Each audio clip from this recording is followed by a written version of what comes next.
नहमदुहु व नुसल्ली अला रसूलिहिल करीम अम्मा बाद फ़ऊज़ु बिल्लाहि मिनश्शैतानिर रजीम बिस्मिल्लाहिर रहमानिर रहीम सदक़ल्लाहुल अज़ीम। 50-60 सांप। सन 1986 के अखबार जंग में किसी दुखियारी माँ ने कुछ इस तरह बयान दिया था, मेरी सबसे बड़ी लड़की का हाल ही में इंतकाल हुआ है। उसे दफन करने के लिए जब कब्र खोदी गई तो देखती देखती उसमें 50-60 सांप जमा हो गए। दूसरी कब्र खुदवाई गई, उसमें भी वही सांप आकर कुंडली मारकर एक दूसरे पर बैठ गए। फिर तीसरी कब्र तैयार की, उसमें इन दोनों कब्रों से ज़्यादा सांप थे। सब लोगों पर दहशत सवार थी। वक्त भी काफ़ी गुजर चुका था। नाचार बाहम मशवरा करके मेरी प्यारी बेटी को सांपों भरी कब्र में दफन करके लोग दूर ही से मिट्टी फेंक कर चले आए। मेरी मरहूमा बेटी के अब्बा जान की कब्रिस्तान से मकान आने के बाद हालत बहुत ख़राब होगी और वो खौफ के मारे बार बार अपनी गर्दन झटकते थे।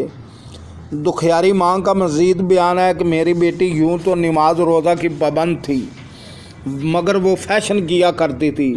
मैं उसे प्यारो मोहब्बत से समझाने की कोशिश करती थी, मगर वो अपनी आखिरत की भलाई की बातों पर कान धरने के बजाय उल्टा मुझ पर बिगड़ जाती और मुझे जलील कर देती थी। अफसोस मेरी कोई बात मेरी नादान मॉडर्न बेटी की समझ में ना आई। सल्लु अलल हबीब सल्लल्लाहु ताला अला मुहम्मद। खौफनाक गड़ा।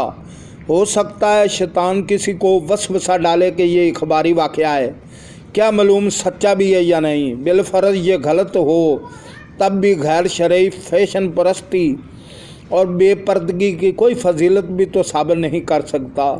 हदीस पाक में नाजायज़ फ़ैशन का अज़ाब मुलाहज़ा फरमाइए। सरकार मदीना सल्लल्लाहु ताला अलैहि वसल्लम का फरमान इबरत निशान है।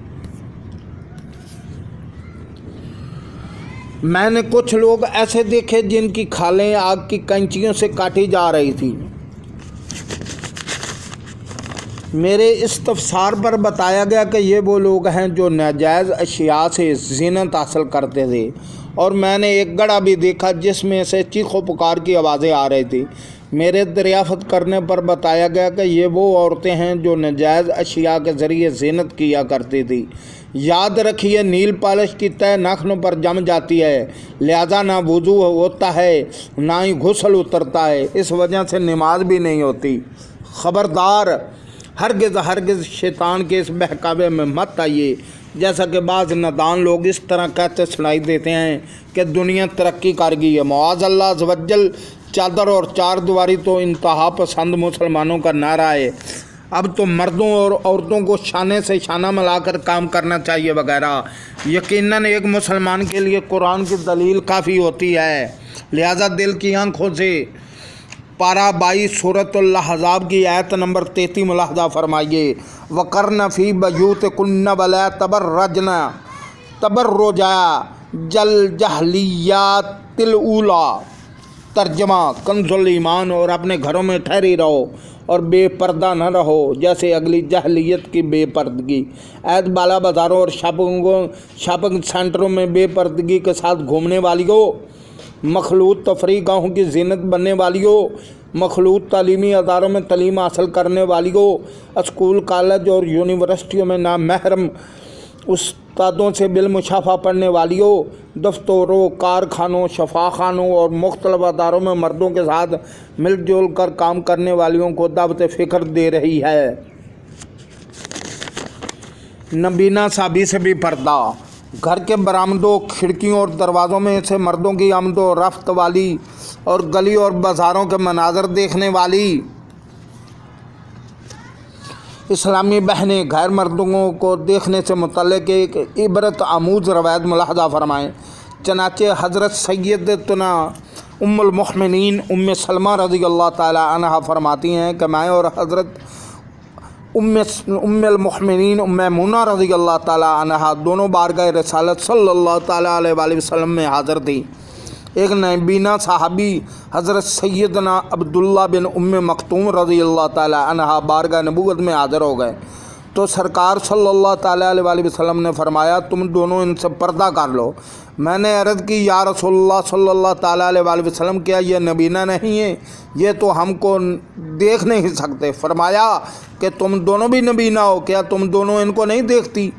صلو علی الحبیب صلی اللہ تعالیٰ علیہ وسلم۔ بیٹا دنیا سے گیا مگر حیا تو باقی ہے۔ با حیا خواتین خواہ کچھ بھی ہو جائے بے پردگی نہیں کیا کرتی، جیسا کہ سیدنا ام خلاد رضی اللہ تعالیٰ عنہ پردہ کیے، منہ پر نقاب ڈالے، اپنے شہید فرزند کی معلومات حاصل کرنے کے لیے بارگاہ رسالت سرور کائنات صلی اللہ تعالیٰ علیہ وسلم میں حاضر ہوئیں۔ کسی نے کہا آپ اس حالت میں بیٹے کی معلومات حاصل کرنے آئی ہیں کہ آپ کے چہرے پر نقاب پڑا ہوا ہے۔ کہنے لگی اگر میرا بیٹا جاتا رہا تو کیا ہوا؟ میری حیا تو نہیں گئی؟ بے پردگی کوئی چھوٹی مصیبت نہیں۔ اس حقیقت سے ہماری وہ اسلامی بہنیں درس حاصل کریں کہ جو بے پردگی کے لیے طرح طرح کے بہانے تراشتی ہے۔ کوئی کہتی ہے کیا کروں میں تو بیوہ ہوں، کوئی کہتی ہے بچوں کا پیٹ پالنے کے لیے دفتر میں غیر مردوں کے ساتھ نوکری کرنی پڑ گئی ہے۔ حالانکہ اصول معاش کے لیے کوئی گھریلو کسب بھی ممکن تھا، لیکن مدنی سوچ کہاں سے لائیں؟ کیا پہلے کی با پردہ خواتین بیوہ نہیں ہوتی تھیں؟ ان پر مصیبتیں نہیں پڑتی تھیں؟ کیا اسیران کربلا رضی اللہ تعالیٰ عنہ پر آفتوں کے پہاڑ نہیں ٹوٹے تھے؟ کیا معاذ اللہ عز و جل کربلا والی افتماعات بیبیوں رضی اللہ تعالیٰ عنہ نے پردہ ترک کیا تھا؟ نہیں اور ہرگز نہیں۔ تو پھر مہربانی فرما کر اپنی ناتوانی پر ترس کھائیے اور اپنے کمزور وجود کو قبر و جہنم کے عذاب سے بچانے کی خاطر پردہ اختیار فرمائیے۔ خدا کی قسم وہ بے پردگی چھوٹی مصیبت نہیں ہو سکتی جو کہ اللہ عز و جل کے عذاب میں پھنسا کر رکھ دے۔ والعیاذ باللہ تعالی۔ صدق اللہ العظیم۔ صلی اللہ تعالی علی رسول خیر خلق محمد وعلی آلہ وصحبہ وسلم۔